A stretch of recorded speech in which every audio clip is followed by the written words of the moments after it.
these guys have done their research. CLG seeing, Invictus and, seeing that the Ezreal being a top focus as well. These are just research-laden bans. Olaf was Voyboy's just best top laner. Actually, at the North American Regional, it was actually said, I forget who said it to me, but Voyboy was really only comfortable on Olaf the entire tournament. Yeah. It was really the only champion he wanted to play, and most teams hadn't learned that in time and weren't just chain banning Olaf to shut him down. In this case, some research has been done. You're seeing a lot of good bans being dropped in here by IG, picking out Doublelift and Voyboy specifically. You're seeing the rest of these bans, though, just phenomenal top laners. You're seeing actually kind of generalist bans from CLG. I don't think triple teleport promote is actually the strat here. They've not dropped out the major initiators. They've dropped out split pushers. They've dropped out just strong champions overall. Freak there once again going with that Alistar. He's pretty much seeing the most tournament play he really has in a few months now, being in these last 2 games, always on the ban list, but now we see Hotshot GG picking up that Cho'Gath. Very common to him as a champion to play. Used to play that top lane as well. We said this team is completely versatile. He can choose for his team. Picks and bans is all about countering what you're seeing from the other team, as well as making sure your strategy is completely viable. So it looks like there's actually going to be a choice for Diana, and Hotshot's going to get his Mundo. Wow, so right off the bat, CLG, actually I'm a little bit worried for them based on what we just saw happen. They picked champions. Okay, guys, I'm going to run jungle Cho'Gath. We're going to run a top laner. It'll be fine. Wait, guys, hold on. I got an idea. We're going to run Diana Mundo, okay? Sure, and they switched at like the last second. And that, to me, actually spells a little bit of trouble because now, right off the bat, they're not on the same page just yet, right? They know they're against an Alistar. I mean, we know they already pre-planned their bans. They already knew coming into this that CLG was the red team. They knew they were second pick. They knew what their bans were going to be. They knew Alistar was probably going to be on the table for them. And then even still, they didn't react, confidently to that pick. They actually took some time and they said, you know what, it's going to be Diana Mundo. So it's a lot of assassination, a nice front line, and a really fast jungle clearer. I want to say this is a little switch up as they do put Diana on Voyboy for assassination and move Big Fat up, but we'll have to see what they do. We see the pick coming out for Skarner and Yorick.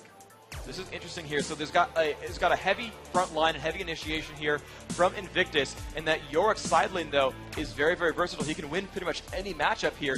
Invictus has a lot of options open now to choose their 2 carries. CLG, though, you're right, it looks like that they are going to send that Voyboy to a side lane and give him a golem buff. Meanwhile, they've got Cassiopeia as a major mage here.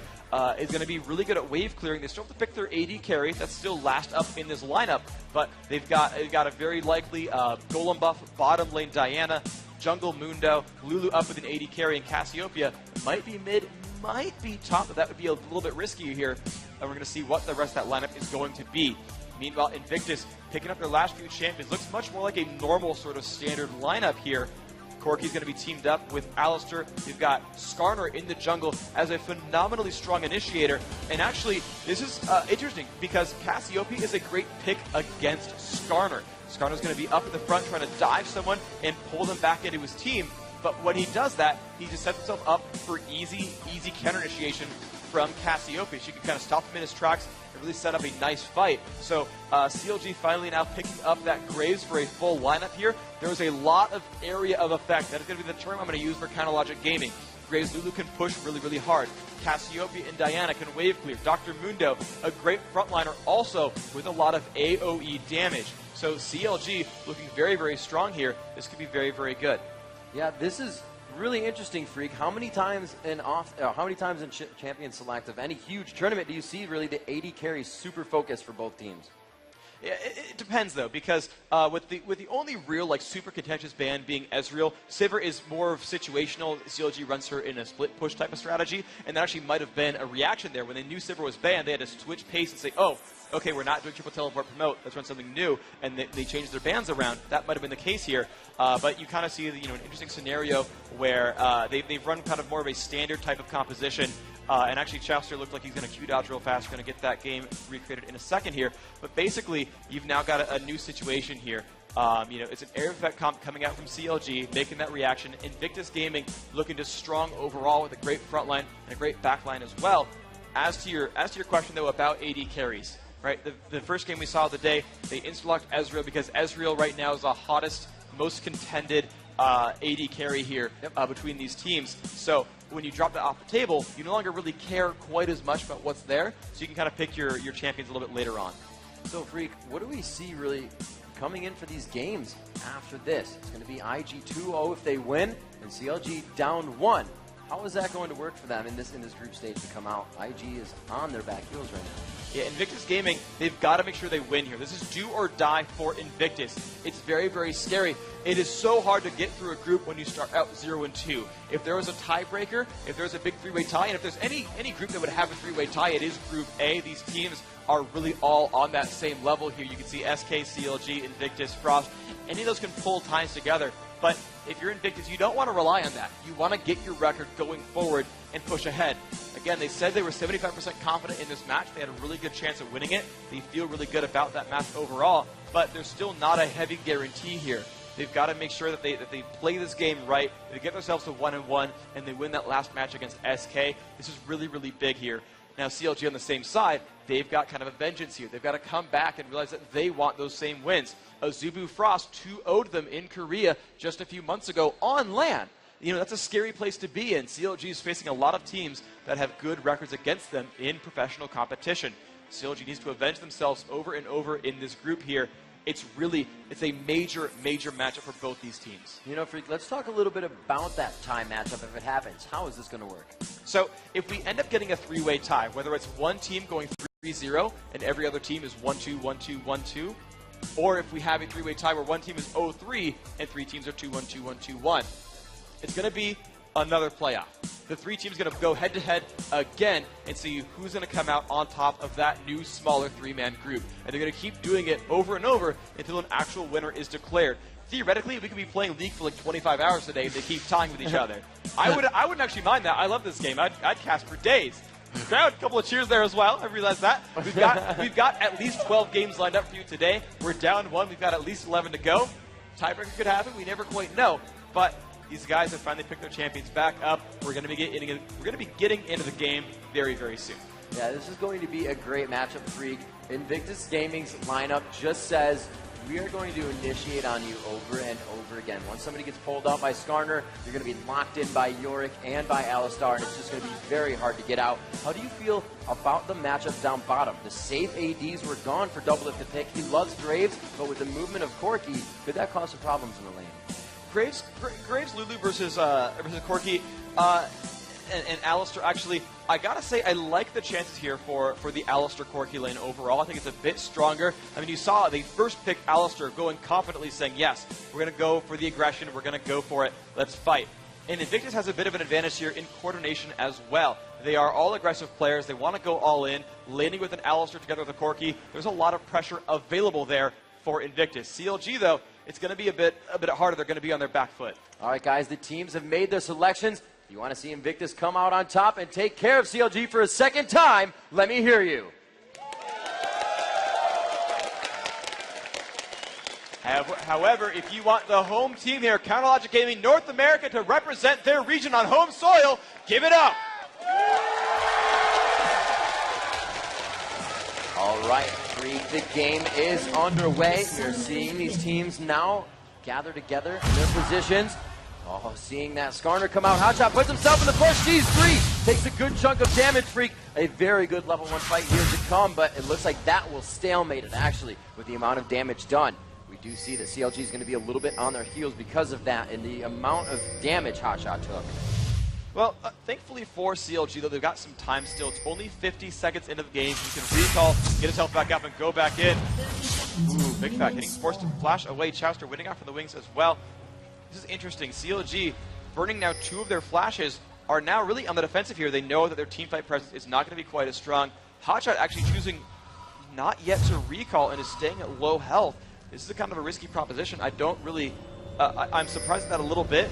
Mundo is a safe jungler. His health bar will stay high for a good little while here, but it's still an interesting choice to actually stay around like that, not with full HP. Now, IG still waiting around a little bit. You can see them camping in this brush down by that lower side buff. They might be waiting for a gank here at this bottom lane. See what they can do. Diana waiting around. She's going to be given the golem buff, so Voyboy looks like he will be, in fact, going to that bottom lane on Diana in a 1 versus 2. You can see as everyone else sets up, Cassiopeia helping out Mundo in the jungle. There's early aggressive clearing here for CLG overall. And Voy has teleport actually, so he's actually going to be teleporting to that top lane to do this. A pink ward goes down, IG wants to invade here. And they are grabbing those up. Beautiful job of the wards. I was trying to figure out why people had CS already.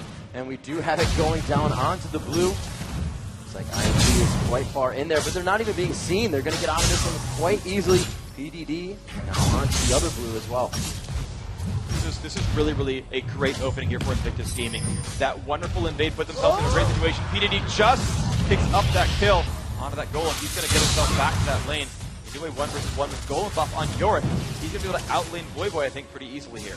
Yeah, that's going to be huge for that top lane. Diana's very bursty. However, you have the sustain on Yorick, so it should work out both ways. We'll have to see if CLG can avoid that early aggression and take it into late. Zitai doing exactly what he did in the beginning to Swain on, To Vladimir on Swain. Rapid Star, yes, yeah, Vladimir on Swain. But now doing it as well to Big Fat in mid, so pushing Cass back. He's going to get pushed back as well. Once Cass starts to level, once that miasma is up and she can clear waves, it's going to be very hard for him. The thing, though, is Zitai feels very, very safe here. He's against a Mundo who went flash, so there's no exhaust, there's no easy game for Hotshot GG. And Cassiopeia, not the best pressure either. Oh my god, that flashes down bottom, great job. I mean, you get about a quarter of a second to time that. The flash dodging that headbutt from Xiao Xiao, that was amazingly strong. The difficulty, though, is they still don't have ward coverage. He's still going to camp that bottom lane. And they do know he's still there, saying, all right, Doublelift is going to go back. He does have some good gold under his belt right now. He's got enough for some potions and to keep the lane safe with Lulu. So we're going to do that. Voy farming safely top, using that shield to mitigate some damage. You can just see how much the blue buff is affecting that lane. Voy has to go back already. Hotshot spots Illusion, lands the cleaver. Illusion going to take some damage here. He's going to get away pretty much for free, though. Big Fat did come over to try to put some support down. Looks like not a lot was ultimately gained. We're seeing PDD still very safe with the top lane. The bottom right now, Cassius with a bit of pressure here, doing some good damage to Zitai. This is the one thing that is advantageous here for Big Fat LP, is Vladimir is a mid-ranged mage, meaning that when he goes to last hit minions or do any kind of harass, he is in range for Cassiopeia's counterattack. And as far as a one-on-one battle goes, Big Fat LP and Cassiopeia can have a better chance of this. The big push in mid here, it's going to be the 3v2, or bottom lane rather, and they're going to get first blood onto Doublelift. A lot of pressure coming out, and that was just what they needed. It was very slow, came in strong, and they knew what they needed to do. This is a really good play overall. Again, when they're laid up with an Alistar, Alistar is a ganker's best friend. He's got crowd control, he's got displacement, he's an immovable wall, he's going to keep people at full health, he even likes to tower dive. So when you gank for an Alistar, you know you're going to have a good time. They exactly had that right there. The first gank burned Doublelift's flash. All they had to know was that, guys, next 4 minutes to show up again, he's going to die. And in fact, they had that. So a great overall move there, knowing they could re-up that gank on the Doublelift. I would expect to see one more in the next 2 minutes. Harassment from PDD as that blue buff has worn off. We can see Voy not having as much trouble in lane, using his mana to farm instead of really attack PDD and the damage straight. But PDD still pushing down strong. You see Hotshot over by the Wraiths. We could see him in middle at some point. No, that's going to be taken by Big Fat. They're kind of trading off on a little bit of experience there. Pings on Skarner show that he is down by Dragon. Like he's just going to kind of hang out. Illusion waiting for movement from one of the teams from top to bottom lane, but he's not going to find it. 5 minutes and 30 seconds in. Invictus Gaming did grab first blood once again. Up to Voy. A lot of aggression from PDD trying to stay in auto attack range. The turret just too close. This is really, though, it's a good advantage here for PDD overall, though. This is going to be a good matchup for a good long while. They picked that partially as a counterpick to that early Diana grab. This is going to be difficult for Voy. Hotshot top, though. Didn't take it out on PDD. Forced the flash as Doublelift taking some damage down bottom. Very nice job. This kid just continuously hitting those auto attacks every time that he can to get the upper hand. A huge burst from Jouster. Wow. Yeah, that turret shot plus all the spells coming out. Yep. Jouster with the Glitter Lance, a basic attack. He's going to do some good damage. Zitai actually just spammed his ability trying to shove away Cassiopeia. Actually burned his ultimate as part of that trade. Just wanted to put some pressure onto Big Fat. Flash as well on both sides here. So again, no cooldowns are available. And Skarner, as soon as Illusion hits level 6, someone's going to die. It's exactly what they want, and that's what they are looking for. Jouster once again to the bush to kind of hold some control in bottom lane. Going behind, they found Countdown his own, or going through the jungle invading, and he will be taken out. Clean it up, 1-1. Wow, nice reactions there by CLG, finding what they needed to do. You see Zatai will just keep shoving that mid lane. Not worried about, not really worried about that whatsoever. They actually choosing to stay after seeing that lane shove happen. He's going to have to go back for items pretty soon. He's low on mana, and he's got some gold to spend, so you're going to see him run back pretty soon. More invasion coming in. Illusion feeling good, goes behind. They are going right onto the turret. A huge burst of damage coming out, and it looks like Illusion taking that first turret angle. Oh, they let him get away! Oh my gosh, are you serious? You can't make that kind of mistake in a game like this. They had the pressure. McVet had to go back. He was low on health, had no mana, no flash, no ultimate. They let him walk away. Simple miscommunication there. You know, the thought was right. Farms the tie-in mid, give him the kill. But if you can get it, it's going to be an assist. Still go for it. 7 minutes and 40 seconds in, we see Invictus with a little bit of miscommunication there that they cannot afford to have any longer. Yeah, well, hopefully they do bridge those gaps. The one advantage they have, though, is even though the kills have been traded back and forth, they're up 600 gold. A lot of that is coming from advantageous lanes. You're just seeing their gold just creeping up over time. They're just farming better than the opposition. That's a very, very big deal for them. You know, the early game was kind of what Invictus was going to be about. We saw that with Frost, where it finally petered off in the end. And we know that's how CLG likes to play, where they're going to get some late game strategy. Oh, Illusion's going to steal the blue away. They had the ward there already. They had that buff time. Nice play there. Illusion is walking by saying thank you very much. That's a very big deal. Big Fat LP on a I can't think of Cassiopeia, sorry. Really is going to be reliant on mana. Because Thornspring and Chalice will be okay in that lane, but still would have liked to see move up. Yeah, going against Zatai with 0 mana, like you said before, Vladimir using his health to cast spells. That's a very aggressive lane, and he needs that buff. See Doublelift and Chalice are taking up as much experience as they can around the map, just trying to feed themselves in that lane. Bottom lane, not too bad. He is down about 15 CS on Kid, but that lane still 0-1. Kid has that kill, and it's going to be very big as they pressure on continuously. They did not lane swap this game. They left Yorick to go against Diana top. They like the pick on that as Yorick can sustain against that burst of Diana. So the lanes for Invictus are working well, but they're not capitalizing on their chances yet. I really like the overall gameplay strategies, though, from Invictus. They're choosing their lanes based on the map objectives. So normally, you know, you see teams default to a solo lane top and a double lane bottom because you want to kind of have some pressure around the dragon. It's really not what the choices here are for Invictus. They're actually choosing their solo lane based on the golem buff. You can see them. You know, the very first game they gave Jarvan blue buff and sent him bottom lane. This time they're repeatedly getting PDD on Yorick golem buff and saying, nope, you're going to stay top. Even though Yorick is normally a great 1-on-2 champion, they don't care so much about that matchup. They're carried about doing that solo lane golem buff all the time, and it's giving them a really good lane advantage here. You know, even though you see the minion kills are similar between Voyboy and PDD, remember that kills on fools are tracked as well, so that's an artificially high number there. So Invictus Gaming with more than a big enough wave to take down this turret. Especially getting the heals out from Alistar as well. Looks like they will back off top lane. Voyboy going quite aggressive as they hit each other out here. Vladimir actually going down bottom for the gank, but he starts to back off and he knows he can't get under the turret. Both fights here walk away without any damage. So a nice gank attempt overall there. And that's actually a nice move by CLG. They actually sent Hotshot to mid, and he's completely shoved out that mid lane, denying a bit of farm from Zatai. That's actually really, really useful. It's going to bridge the gold gap just a little bit. Anytime they can kind of clear a lane and deny farm to the opposition, you're always going to start throwing ahead. It's always good to remember separate harassment, knowing that's going to hurt Zatai as he goes bottom, even if he got the kill. Very well played by CLG right now in the mechanics of the game. PDD again getting blue buff as it came back around.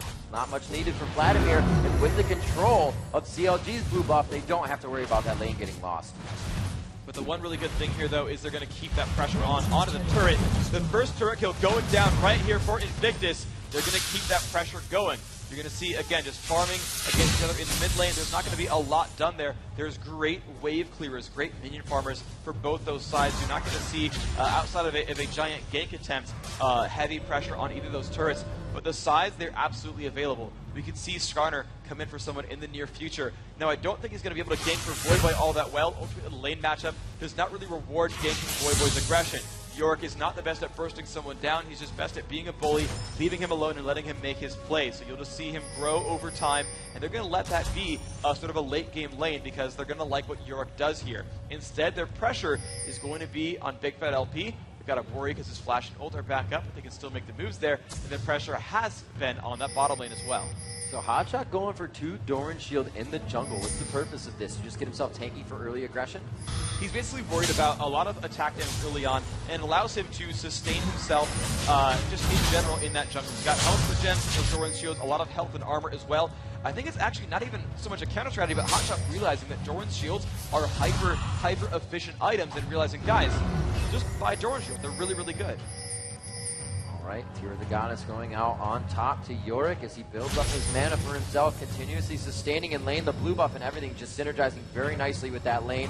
However, the kills have been quite scarce this game. 13 minutes in, we saw about 3 or 4 kills between the last matchup of Azubu versus Invictus. Now Chronologic Gaming has avoided that very, very early aggression. They did lose the first blood, but they've kind of thwarted it since then.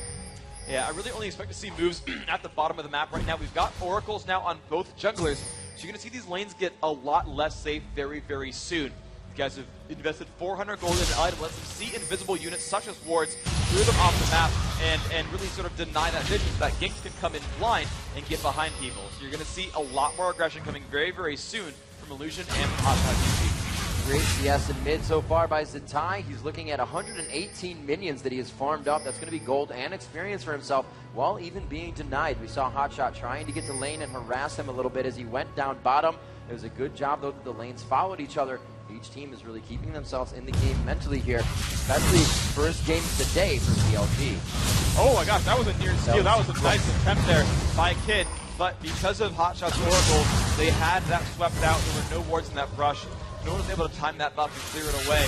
Otherwise could have been another golem steal. That's actually the first blue buff that CLG has even gotten in this game. So finally starting to get their own buffs on the map. You're going to see this mid-game start to get a little bit better for CLG.NA. You know, Freak, something we noticed last game is they didn't have oracles until about 25, 26, 27 minutes into the game. Invictus was knowing which lanes the champions were in because they were pressuring so hard. Now with Hotshot going in and clearing out wards, they actually have picked one up as well because they know that map awareness is so crucial. So they're going to start off on Baron as they know to stuff the wards out. They have kids from the bottom lane. The difficulty, though, is Voivoy has teleport. If the fight starts, it would be a 5-on-5. However, they just did such an amazing job of sweeping out the map and denying vision. They got a completely free dragon attempt, 3,000 gold up. Voivoy making a good counterattack move. He's going for the turret here. The problem is he's been denied a lot in lane. He's not going to kill this turret too easily. There's not a really all that important of a counterattack. Some minions were lost there to the turret. There's a little bit of farm that PDD's not getting here, but really that dragon move was the right call. Invictus continue to claw themselves ahead in this game. So it is going to be 19,100 gold to 15,600. A lead that used to be in favor of CLG for just a few hundred gold is now quite in the favor of Invictus Gaming. Cassiopeia getting that blue as we saw them. Said that Oracle's paying dividends so far, and really if she were to continuously be denied that blue buff, it would be a very easy lane for Zatai in mid, and Big Fat would be forced to just farm under the turret without any aggression.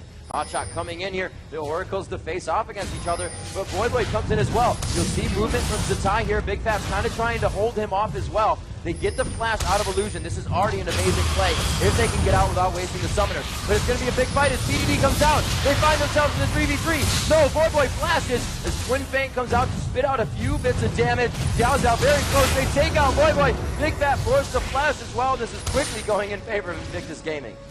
See if they can close anything out. Looks like everyone else trying to run away. Hotshot, though, a bit isolated in the jungle. Can he make it out? Walks into Zatai and Xiao. There's the stun. That's going to be, oh, blast Hotshot. What a move right there. Amazing job. Xiaoster now very hurt, but that's not the focus. Kid trying to put some damage onto Doubleless so he can't turn around back in this fight.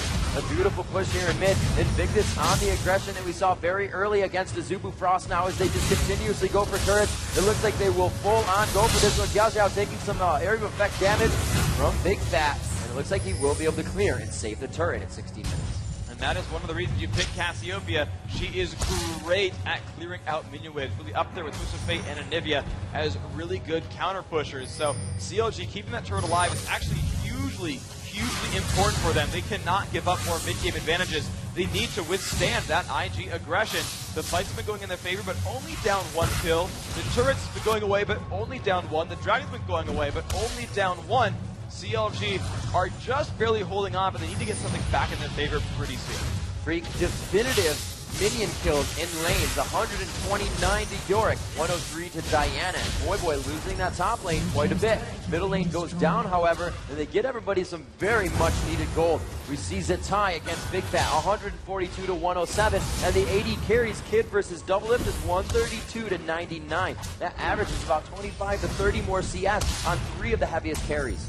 That's actually a huge deal overall, because individual power just means so very much. Getting gold on a carry means more than getting gold on a support overall. Hotshot chasing down PDD. He's going to get something out of this, but I don't know if it's too much. His team does chase on down, but Hotshot not able to put enough slowing down. He couldn't slow him long enough for his team to show up. But CLG kind of taking a page out of Invictus's book. Suddenly they're 5 strong on one side of the map out of nowhere, and they're going to go for some pressure. But took a little bit too long. That last minion wave kind of stopping that aggression. The rest of Invictus did show up to that top lane, stop that push from really happening, but CLG would really love to get some extra turret pressure here. Yeah, it's going to have to work out that way for Counterlogic Gaming. If those instances where they travel as 5 do not work out, they're still getting less and less experience. And with the minion count being so low for their team, the late game is going to be quite difficult around the mid game. Until those fights start going 1 or 2 in their favor, they're not going to get their core items as fast. You can see Doublelift trying to get that Bloodthirster most likely out as quick as he can. Corgi has already finished a try for it. Yeah, that just came in there, and you buy that item for 2 reasons. One is mid-game power, and 2 is to keep bullying the opposition. You know, when you come into that game and you realize, like, hey, I'm doing really well. I'm chunking my opponent. We got first blood. I'm doing a lot of good things. You want to get that Trinity Force to cement your advantage. He's got a gigantic item swing over Doublelift right now. He just grabbed the BF sword. If they get into a battle, while the basic auto attack damage is a bit better for Doublelift, there's just a lot of damage sources here for Kid. He's got some extra ability power for his spells to come out, and he's got a lot of damage due to that Trinity Force proc, whether he slows his opponent down and keeps chasing, or he just gets a lot of bonus damage every time he bursts an ability out. Freak. Oh wow, CLG taking a lot of damage, and I don't think his ultimate's going to be enough. He does turn back around to go down. Nice move there. CLG really, they're collecting themselves together, and Big Fat LP is being a force to be reckoned with. He's landing those crowd controls and setting up his team for a lot of good situations. It's the kind of thing that CLG needs. They need constant aggression. They need things to go their way mid-game. Now, Freak, 2 or 3 of the wards just went down, but we can see the control, the aggressive wards in the side of Counterlogic Gaming, all the way up through that red buff and then down towards Dragon. As well, 3 wards on Zatai, the AP carry, and 1 on the support. Huge pull-in, impale onto Doublelift, and he goes down. Zatai with 1 more. That was exactly what they wanted to have happen, and that is why you bring Skarner into a lineup, is he makes your attack damage carry just suddenly die. And this is going to be hard because Doublelift is still trying to finish the Infinity Edge. He's going to have to spend another 1,200 gold to finish that item, and then spend the other 1,600 in order to get a Quicksilver Sash. He's 3,000 gold away from being able to survive Skarner. Boy keeping that global presence down. Oh, they're coming on the turret. It's going to be a huge invade here by Invictus Gaming, but it looks like they push everybody out of the attack range. Kid could go down and get the ultimate thrown on him, and they do grab a turret out of it, so that's going to be good gold, good pressure. They've got him on their heels, but Boy, meanwhile, up at the top lane is just going for that turret pressure over. Actually, a PDD might get jumped out here. Hako's going to keep trying to clear him out. He lands the cleaver down as well, taking some damage from the backside. Those minions in there as well. He's trying to buy time for his teammate, and Boy coming in from the side. Dash down, good fall. PDD, good fall. There's 1, there's 2. And the Dragon was killed, but those 2 kills are worth it. Nice job, CLG. Very nice job. Coming down from the top, I like how Hotshot stood in the middle, kind of pulling their attention as Boy could come in strong there. They see that that was thwarted out, but like you said, grabbing those 2 kills, Invictus kind of won that fight. You know, it's very, very back and forth there. You know, Invictus getting that Dragon does keep the gold lead the same, but if CLG can turn those kills into an advantage somewhere else by taking a turret, that's going to be ultimately worth it for CLG. If no capitalization happens here, then it's pretty much a wash. You can kind of continue, you know, as you were and realize, hey, it's still Dragons in one lead, hey, it's turrets in lead there. You know, but looks like with 3 members bottom, they are going to turn those kills into a push. So Boy bringing himself back into this game. Now only 10 CS, which was 30 off of that Yorick top. Zatai getting harassed in middle here, trying to continuously slow for Big Fat to get there for more damage. Looks like they're just forced to farm at that second turret. A lot of ground has been gained by Invictus Gaming, but that turret being taken down, the second tier in top lane, could pay huge dividends in late game's push. Hotshot is very good at just splitting off with his team, and they also have a Team Freak that can fight as 4 effectively. Ultimately, though, I like the overall team from Invictus. Their team fight potential is just so very, very good. If you look at CLG's roster, it's a lot of backline damage output with Cassiopeia, played by Big Fat LP, and Doublelift on Graves. There's a lot of damage there that's going to be thrown out and putting out a lot of pressure. They've got a nice front line with Hotshot GG on Mundo and some good utility from Childster's Lulu. The wild card here, though, is Voy playing that Diana. She's going to want to jump in primarily as an assassin. You can see Sword Shoes and Abyssal Scepter already done. You can expect a Death by her Grasp likely to be up next or very, very soon overall. She's going to try to kill off Kid's Corki. That's kind of the primary target here, the primary kill attempt for CLG. Kind of like what Invictus was doing last time where they were diving an AD carry. They're the same kind of choice here. The problem is they've got Yorick. Yorick shuts down that kind of strategy. He's just going to clone Kid, and if Kid falls, that Revenant's going to revive him, and he's kind of just going to be back in the battle. Xiao being taken down, about 1/3 of his HP, forced back here. Now, if they saw that happen, this could easily be a dance for that Baron. The damage is out. Looks like Doublelift still trying to finish that Infinity Edge. He is about 500 gold off of that with a little bit more to add on. So he's got some work to do here. He is not getting minions in lane anymore. He's not farming. These kills are going to come a lot slower. So the fact that he has not finished his core item between that 15 to 18 minutes is going to really affect the team. So let's see how this actually ends up panning out here, because you've got a really scary situation where CLG's got to buy a little bit of time for them. They need Doublelift to finish that Infinity Edge. And the thing is, it might not even matter if he gets caught by Skarner. So CLG needs 2 major things here. Doublelift needs a couple hundred more gold. He's currently at 800. He actually needs to get back to base and buy an item, ultimately. But he doesn't have time. That Baron, of course, getting danced for. But after that, he needs to be safe in a fight. There's so much dive potential from IG. Now, they're not going to focus him with bruises so much. Vladimir's not going to dive onto him. They don't have like an Aurelia or a Nocturne or a Jarvan like we saw last game, where they're going to go and fight with Doublelift. It's really, they're going to pull Doublelift out. It's all about Xiao and Illusion. Can they make that happen? Can they pull him in and focus him out? If they are not able to, Doublelift with an Infinity Edge is going to out DPS Kid on Corki. The overall damage per second is going to be higher for an Infinity Edge with Quick Draw, with Lulu in the back giving you a shield, having that pick steal some extra damage with you as well. There's a lot of damage output there. Oh, we have Corellia's on Impale into Hotshot. Can he get his ultimate up? The Ignite is on, and it's just too much front end burst. They take him down in pursuit. No, Freak, it looks like they turn for Baron. This is a great attempt. The jungler is dead. There is so little chance for a steal here. If the steal does come out from CLG, it'll be the most magnificent play ever. It's already 4-on-5. Their jungler is already out of the mix. It's already down to half health. This is looking like a very, very safe Baron attempt for Invictus with a very slim chance to steal. Hotshot did it with the Ionic Spark last time. Zitai on a killing spree as Chowster goes down. They're trying to get into this one too quickly, and it looks like they may be able to take out a few in their favor. Skarner smiting down Baron. Big Fat takes down Alistar, and now they will pursue into this fight. We do see just above them, here comes Zitai on top. PDD getting the Ignite down. A nice petrifying gaze, trying to slow this in. And I like how Voy tried to stand behind Big Fat, but it just was too much burst from Phosphorus. Voy looking to go down here. There's a lot of chase, but it looks like he will make it out alive. Corki is on that top side, going towards Tribush. He will have the movement as Valkyrie comes in, and it looks like he will be able to get the chase on. He's just within range. Valkyrie is 2 seconds from up. He's going to be on Voy right now. The attack goes in. Voy trying to burst, and he comes up with the pursuit kill for Kid. Nice job overall. Invictus now up in kills. Dragon's turrets and Baron. They are in the driver's seat here. Now it's a 7,000 gold lead. That initial pull on a hot shot, and that's what happens. That Invictus gaming team is roaming as 5, starting from like 20-minute mark, and they just look for that one guy to pounce upon. The initiation here, the flash, the Shirelias, everything coming on from Skarner, just trying to find a champion to kill. They do it, even when it's hot shot, even when it's a tanky Dr. Mundo, they just have the damage to make a 5-on-4. And from there, they just control every other advantage. I like what they did with the Baron attempt, where they sent 2 out of the pit just to zone out the CLG opposition, trading some kills out, but securing that Baron kill. And now it's still that Baron buff. They're going to keep pushing on.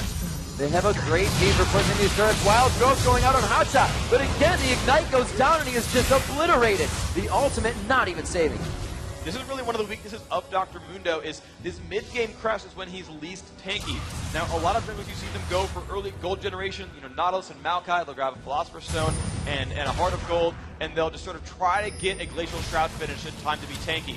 Dr. Mundo on Hotshot, he's still trying to finish major items. He's got the Soul Shroud Spirit Visage up there. He's got Mercury Trades. He's got a Heart of Gold. He's got Doran's Shields. He's got a lot of like moderately good items, but he's not in the point where he can face tank a team right now. He needs a Warmog's armor or a Sunfire Cape or a Randuin's Omen to withstand what IG is throwing out there. So the next 5 to 10 minutes as Hotshot tries to get some gold on, he's going to keep dying this way, and they're okay to focus the tank. Invictus have 10,000 gold. They can just keep picking off one kill and picking up a turret, picking up a kill and picking up a turret. They're up 6-3. They're going to keep that going.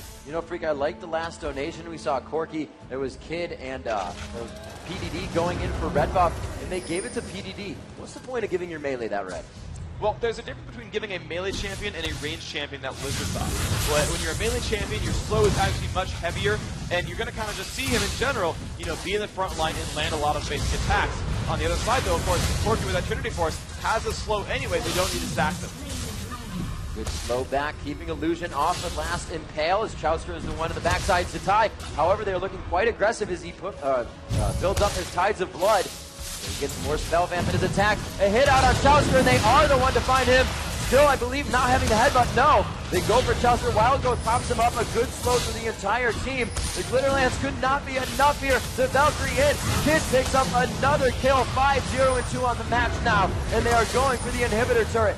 Not enough minions, though. They're going to be forced to back off, but they have a full control, and they're just more than happy to ring or go around the horn here of CLG's base. Yeah, they've got a giant minion wave in the top lane. Whenever you want to push, try to ride the minion wave in. And there's the initiation. They're going to catch up with the Boy. Boy goes down in a second. Hotshot GG once again. The Chemo Plague doesn't even get time to proc. They wipe out Counter Logic Gaming in their base. One more attack onto Big Fat will be the ace. And they're just chasing him down. He can't get a kill. The double kill coming in for Big Fat. And now they're forced to just mill about. They can't hit the inhibitors yet. They need some waves to get in here. You can just see PDD. And he's like, I think I can back here. Give me 8 seconds.